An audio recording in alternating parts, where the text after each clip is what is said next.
What's going on, Browns fans? Welcome to the Cleveland Pulse YouTube channel. We are live for a pre-game show of the Cleveland Browns versus the Cincinnati Bengals on Monday Night Football on Halloween at Cleveland. The 2-5 Cleveland Browns versus the 4-3 Cincinnati Bengals. Division rivalry game here. Lots of storylines to talk about, of course, and just kind of getting a nice little weekend where you don't have to have some misery of a Sunday going into a Monday. So you get a little bit of misery on a Monday going into a Tuesday. So, right. If your Monday wasn't bad enough, here it is, even worse. And if you're here watching this stream and not going out and trick or treating, we appreciate that. But if you are, we understand that you're probably going to be trick or treating during the game as well, because we also understand that. So, with that all being said, Jeff, how are you doing, my man? Oh, I'm doing good. Like you said it perfectly. You escape the Sunday scaries with this franchise, and then on Monday, it's just you just got to get ready for it again. Now we get to just see it on prime time, and we get to see how it's different on prime time, because that's how it goes. You can't watch every Sunday game. They can't talk about every Sunday game as far as the talking heads. So here we are on Monday night in the limelight. Let's get after it. Yeah, it would be very interesting if you could only really win games in prime time this year. Obviously, we've won the first game that wasn't in prime time, but against the Steelers Thursday night, and now hopefully the Bengals. But lots to get into, lots to talk about. Obviously, this being a division game, huge implications for what it could mean for both teams. Sitting here at 2-5, things are looking bad. Only team worse than you right now in the division is the Steelers, which is the only consolation prize that the Browns can claim right now. But you win this game, you bring yourselves within a game of the Bengals, and you try to creep up on the Ravens. So going to have to be some work done here. A lot to look at, especially considering both teams are banged up in some major categories. The Bengals without Jamar Chase, us without Denzel Ward. Quite a few big names to be talking about. Obviously, I remember I was about to say Greedy Williams, but I meant Greg Newsome talking about how he wished that, what's his name? I just said it. Jamar Chase would have played this game because of all the trash talking that they had done before the season and whatnot. But that's besides the point, because it is a team game, and we do have 11 players on the field at the time. That's just also a lie. Like he could say that, like, sure, that's the professional thing to say, like, oh, I wanted to get them at their best. Hell no. I want to get a win. I don't want to play Jamar Chase twice, let alone once. So, what was I going to say? I already forgot. But so you talked about the inactives. Ours isn't looking great. Nope. Does it really matter, though? It's like, haven't the Browns – that's what I was going to say. Haven't the Browns been gifted complete luck for the most part as far as opposing teams' injuries throughout the way? And other teams in the AFC just haven't played good football, and it's like the season still isn't over, because if you go to 3-5 tonight, it's not great, but it's like we talked about, if you could somehow get to that 4 or 5 wins – somehow before Watson comes back, which doesn't look plausible, but it's just how it goes. But do we really have the faith in these boys tonight? No. I mean, no.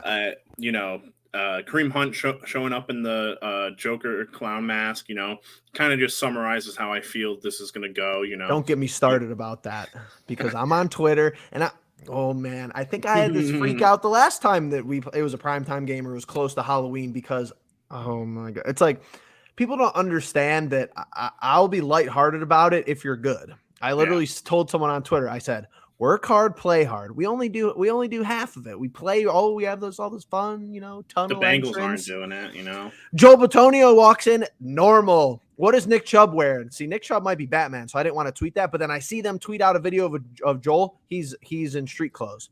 It's interesting because they tweeted out a video of, the reason I knew Kareem was in the mask was because they had the dog, the dog driving on the Batmobile and dressed up as Batman. I was like, I kind of expected it to be Nick, but okay. But here's the Browns thing about Kareem Hunt tonight is that the most Browns thing is that Kareem will go for like 150 total purpose yards tonight. And trade him. We'll win, and then we'll trade him before tomorrow, because that's just something that would happen. Or he goes for 150 yards, we win, and we don't trade him, and then we lose him anyways. That's even more. But it's like this week that storyline is going to continue, because this week all the people on the trade block that I'm well aware of balled out. Kamara, they're like, the Saints want to deal him. He balls out. This is McCaffrey's real technical first game with San Francisco after leaving Carolina. Triple balls out. It's like it just makes sense for Kareem to have a couple touchdowns tonight.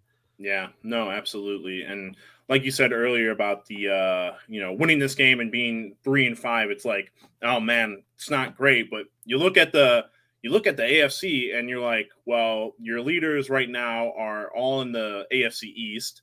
And, they'll probably take a dip. The Jets will probably take a dip because Zach Wilson is worse than Joe Flacco.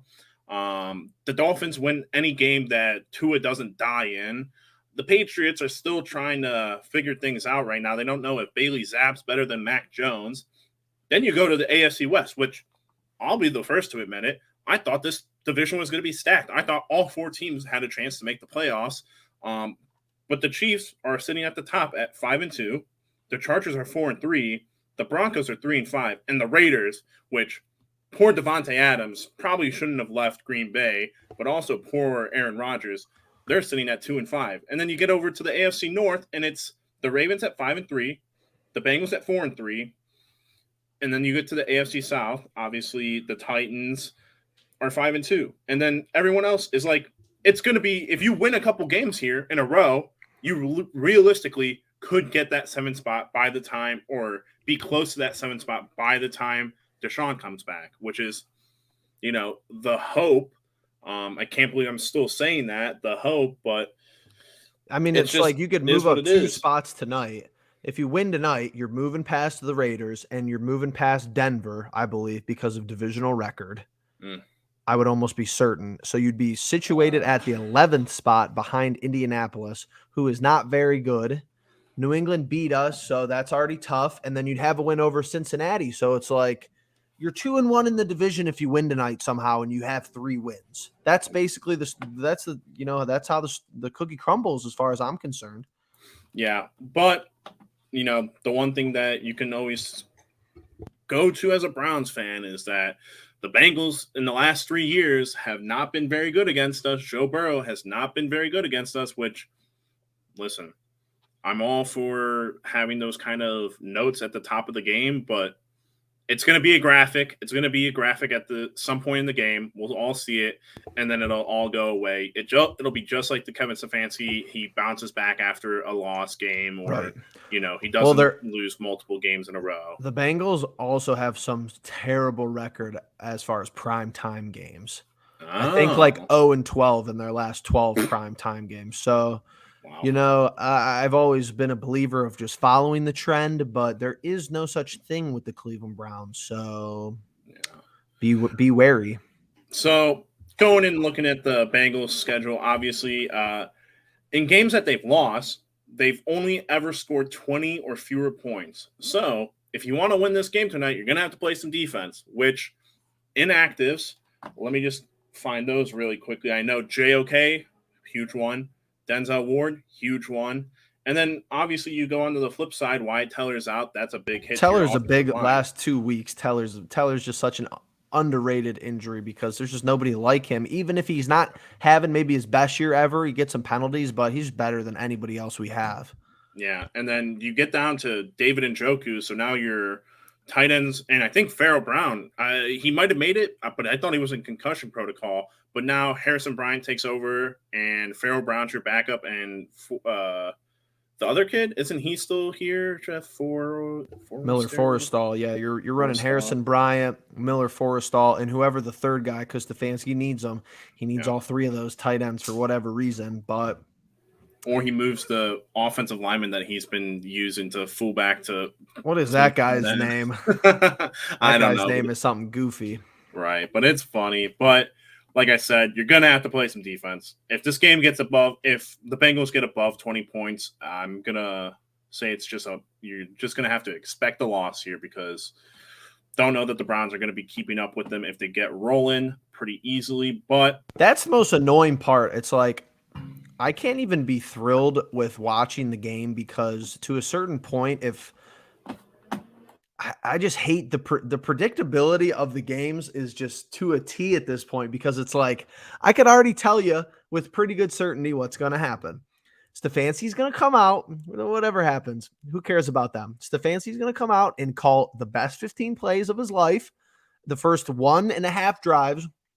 I'm not even going to get into quantitative specifics. Who cares if we score or not? His best 15 plays are going to be the first 15. And it's like, okay, if those aren't his best 15, we're going to be down by 10 or 14, and it's really not going to be fun from there on out. So at the end of the day, is tonight the night we run Nick Chubb 35 times?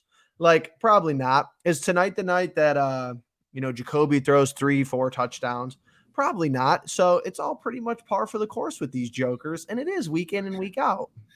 Yeah, you're going to have to hope that you get what was our score this year against the Steelers on the primetime game, Jeff? Did we play them well defensively? I think we played them somewhat well, but that game was close because of the touchdown at the end. Our offense really wasn't like great in that game, but good enough to get the job done. Yeah, 17-29. You're really going to have to hope that the defense, for some reason, just shines during primetime games as usual, because you go back to last year even and years before, primetime games are kind of the defense's soft spot. I mean, or not soft spot, but bright spot throughout the seasons. So this is a must win. I want to throw up. Every week is a must win. I want to throw up.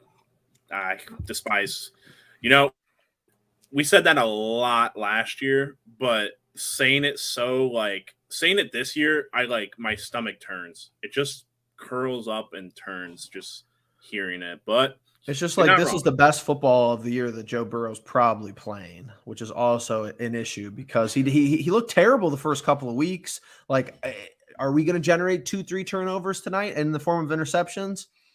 Nah, probably not. But I feel really good and confident, and I feel like we're going to win. If we have 2 interceptions, I feel like we're winning the game. I just don't feel like we're going to get 2. No, I mean, who's going to get them? John Johnson? No. Greedy Williams? Delpit might get 2, but he'll probably give up two 80-yard bombs. So, yeah, that'd be pretty typical. So, you jet engine computer, you. And it's like, isn't this another week where I have to hear about how like Mixon and their offensive line and their run game really hasn't done a whole lot so far? But I just know he's gonna go for 100 ball easily. Start Joe Mixon in your fantasy lineups. Start all the wide receivers. I got Tyler Boyd locked in because so what? No Jamar Chase. You still got 1A and 1B. It's like, is Tyler Boyd the best wide receiver on the Browns roster? And maybe not because of Amari Cooper, but he's pretty damn good. T. Higgins would be the best wide receiver on our roster. That's a no doubt. Yeah, I mean, it's kind of tough to evaluate this game, especially when you week in and week out without Deshaun being here. It's like you practically know what you're going to get from Jacoby, and then you have to hope that if you don't get off to an early lead, that you're going to have to play from behind, and we know how that works out for this team. So you're moving on. You're looking at the defense, and you got guys injured. You got Miles and Jadavian, I think, finally playing a game, finally being healthy and everything. But your linebackers your D tackles are non-existent. Your linebackers are what? Being led by Taki. Jacob Phillips is out. Anthony Walker is out. JOK is out. Who are the linebackers? Dion. He might Deion Jones and Taki, but like who's gonna be rotational after that? Oh, no one. I mean, it's Tony Fields. Remember that guy? Oh yeah. That guy? Oh yeah. All of AB's draft picks they're 6th and 7th rounders that are so good. And it's like, can you, and that's another issue. It's like I feel like there's some other teams out there that could get away with playing edge guys as linebackers sometimes. Don't get me wrong, but it's like Alex Wright and Isaiah Thomas, they're just not those guys. And Joe Woods is just not that guy. It's like that's what people always say. All right, Myles Garrett and TJ Watt, not really a comparison. TJ Watt's pretty much a linebacker. Myles Garrett's a D edge. It's like we don't have those guys. And it's like, sure, is tonight the night where you bump somebody inside? Wright put Clowney in the middle and put Miles and Wright on each side, I think you have to. Yeah, no, I mean, you probably bump Clowney inside and whoever your most serviceable defensive tackle is in the moment, and hope that Clowney excels or at least shores up what the second D tackle wouldn't have been able to do, and allows Alex Wright or Myles Garrett to get free or get one-on-ones. But if you're not putting Myles and Jadeveon on the same side, then tough luck. Honestly, I'm excited to play their offensive line because I just don't know if they've had the leap that they've expected, and really that's probably an expectation thing for them because it's a new unit. You're unlikely to mesh and gel right away, especially on an offensive line where you pretty much have to play like in sync. You have to be a synchronous team up front there, but the D tackles are just non-existent. So if you can scheme correctly, if Zach Taylor has it half figured out and Joe Burrow is that guy who just steps up off the edge, all you have to do is step up off the edge. Let Clowney and Miles overextend, and all you got to do is take a couple steps up in the pocket, deliver the ball. My computer has just Loves decided to just not stop. I guess we're in the air right now, going to freaking Japan or something. Absolutely. It knows the Browns are getting ready to come on. It's in flight. It's like my PS4 trying to play God of War or something and freaking taking off again, but it's for real. Are you?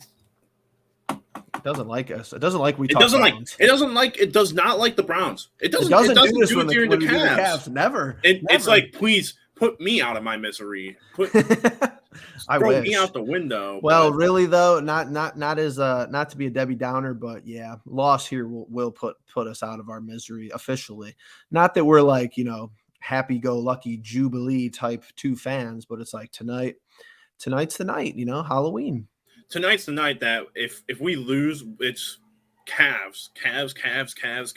Oh, it's mock drafts this week. It's mock drafts. Yeah, exactly. Mock drafts on Wednesday, Cavs on Tuesday. Mock drafts into the third round, Oh, wow. Well, we're going to have to do some mad deep dives into the third round prospects that we might be looking at. That's facts.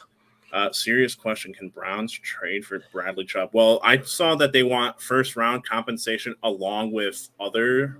So no. Only one Chubb allowed on the roster, so. Yeah, 2 Chubbs, too much. Yeah. Too much Chubb.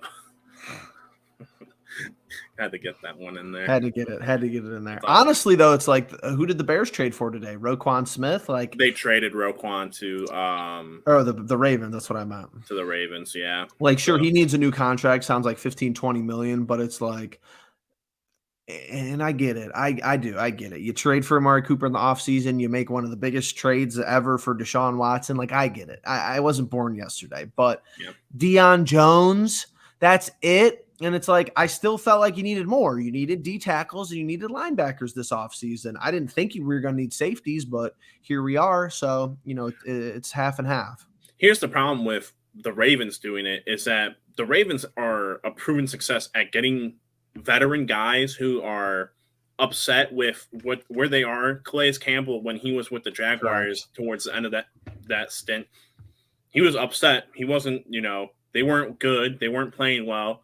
And he goes over to the Ravens and instantly wreaks havoc on the Browns, wreaks havoc on the rest of the AFC North. They get a lot out of people.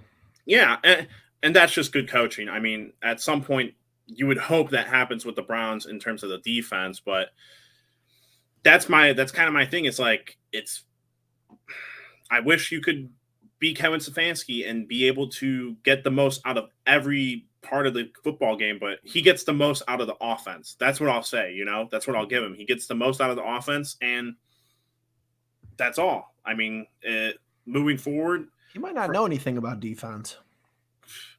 Knows how to play them, I guess. Joe Woods doesn't know anything about defense, but that's kind of old news.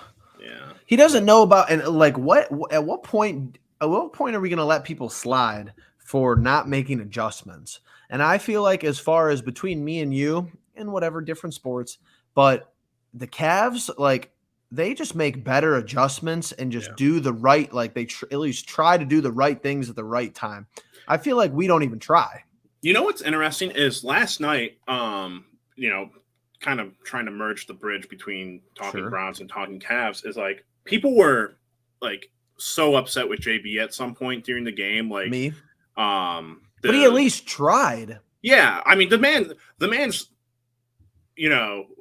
believe it was the lineup of like Okoro, Levert, and just that in general. I think Donovan was off the court, so you don't have like a true like I want to say score, but I know if I have Cavs fans in here, I'll probably get yelled at about Karras, but returned to form But not a last night. score last night. But that's what I'm saying, though. It's like if Delpit's having a shitty half, why are you putting him back out there? Okay, if we've seen him play good. That's my issue with these guys. All of them, we've seen him play good. But if you're having a bad half, you're telling me that a roster, how many people are on the Cavs roster? Yeah, 14? 15, You're telling me you can't find one guy on the 53 who could play better than this Joker? We'll send whoever out there as far as the Cavs, and you only got 1 or 2 or 3 options at each position. You're telling me you don't have one guy on the 53 who's better than Delpit when he sucks? The Delpit comp, would it be Isaac Okoro? Or do we have a little bit more leniency with Delpit? No, Delpit's they both suck. They both do suck for the value that we thought we were getting them at. So yeah, I mean that's fair. I agree with you there. What if we could comp players to players right now? Sure. No one right. Well, Nick Chubb is the Donovan Mitchell. Sure.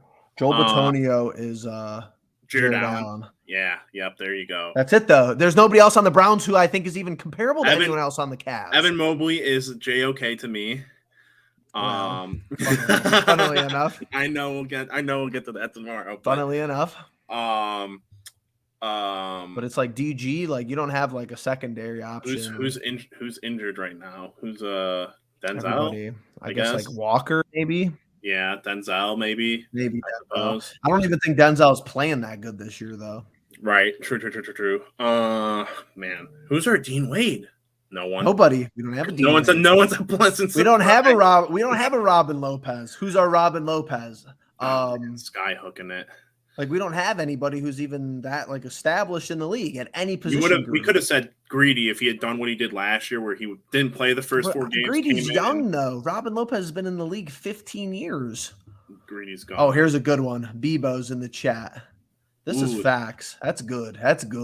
People and another, he's getting negative yards on punt returns. That's a pretty good one. That's so facts though. He's either going for 100 yards or he's going for like 8. Yeah. It's unfortunate when you're the number 2, but or 3. Or the 3, but when you're in Stefanski's offense and the tight ends are like number 2. We got about 10-ish more minutes going here before kickoff. Predictions. Oh boy. Jeff, let me ask you. Early on, you made the comment about this game being like, it could get out of hand like 14-0 really early on. I think every game could happen. Right, of course, but and I know I've asked this question before, but I don't know if the answer's changed. Close loss or defeating loss? Like always a close loss. Always a close loss. But then you're staying up and you got work the next day and it's fine. You're kind of debating like it would. Oh no, trust me, a blowout would that'd save me some sleep. I get that, but it's like, I've been sleeping forever. We got time to sleep. We got time to sleep. All right. Man. I got it like 35-21. 35-21 Bengals. 20, I guess like 35-24. I'll give Cade York a few. 35. See, like I'm having my prediction's kind of like that, but 35 points is like, no one's losing their job, so does it really matter? Like, no one's losing their job tomorrow. The trade deadline tomorrow. Tomorrow, 4 p.m. So it's like the only person who there's a couple people who are going to get traded, and it's like not even because it's their fault. It's just like Kareem's on the block. I'd say Dearness is on the block in some weird way. Maybe not because if Kareem's one gone, of them. Yeah, because Jerome Ford's hurt. You wouldn't get anything for Dearness. You'd get something for Kareem, maybe. But it's like you're not trading people who actually stink, and you're not firing people who actually don't do their job. So I'll go 29-27 Bengals. Oof. The And we close probably have a one. chance to get to 30. We probably miss a field goal, or we Yeah. probably have a chance to get a drive. That's exactly what You I'm know what? thinking. You know what I associate the Bengals with is like going into overtime and just having both teams' kickers suck so bad that like Oh, they missed the field goals to extra win the game, points. and then miss the field goals to win the overtime, and then it's like turns into a kicking fest. But I can't go through another close game. It's just like at this Either point, blow us out or at least keep a lead. You what know. are we going to do tonight on the football field? All three facets of the game. What are we going to do to be great? Are you going to have a punt block? Are you going to make a 60-yard field goal? Are you going to have a deep play? Are you going to have a pick six, fumble six, strip sack? That's You been the one thing that's been missing the whole season, though, Jeff. Is you like got to have greatness. the turnovers and being great. You know, Miles has been great maybe once this season, and then no one. You know, like you can't really get on anyone and be like, yeah, well, at least this guy had a good season. You know, like Right. Nick Chubb is that guy, and that's about it. And maybe Amari Cooper, like That's just the skill big wise. Browns over here and the other two Cleveland sports teams over here. And it's like, oh, the Browns fall. They had all these close losses. Sure. But at the end of the day, the bigger picture is that for the teams that have had success in this town, even the Browns team that had success, people wanted to be great. Yeah, Oscar Gonzalez wanted to be great. Donovan Mitchell has been elite every single game, and you've had help. Dean Wade wanted to be great last night. Who on the Browns wants to be great tonight? That's all I ask every week. But I ask that every week, and rarely do I get an answer. yeah. Bebo, with one final question. Is Denzel Ward okay? He's been out for a month now. Jeff and I talked about this, and I know I've seen it being like contemplated. Is like he might consider retirement after this season because he got the bag, Sure. and now he's got a concussion where he's been in the protocol for 3 weeks, which Startling. I don't think it's unheard of. But I watched Tua Tagovailoa somehow It's make pretty it through bad. 2 different concussion protocols within less than 3 weeks. So It's a great point. it's very concerning for sure. I mean, I remember taking the test or taking like the baseline for your concussion test, and it's challenging, but like at the same time, you got to be really messed up in the head to like screw it up so badly that they won't allow you to play. You know. Right. And I have to like you take the baseline, and I'm pretty sure like it's the same questions every time. Like they're not changing it up on him. At least I don't think they are. But I'm sure in the NFL, it's probably a way more extensive test, and like they actually do way more to try to Especially in recent years. yeah, to try to benefit the player's safety. But who knows? So Jeff, not a lot of excitement for the Browns right now. It seems, unfortunately. Nope. But Nope. is there anything else you'd like to say before we get off here and Just celebrate Halloween? just this week? don't lose 5 in a row. Just don't be embarrassing. Yeah, kind of be like the Cavs. Be Yeah, fine. win 5 in a row. Win 5 in a row. Yep. Just win tonight at least. We'll But go on with our lives.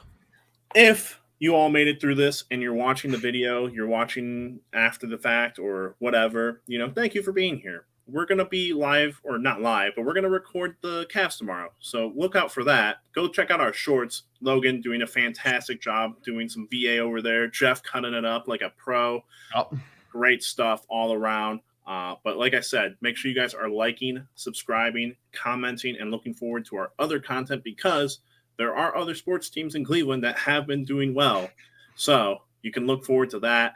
But with that all being said, we'll catch you in the next one. Peace.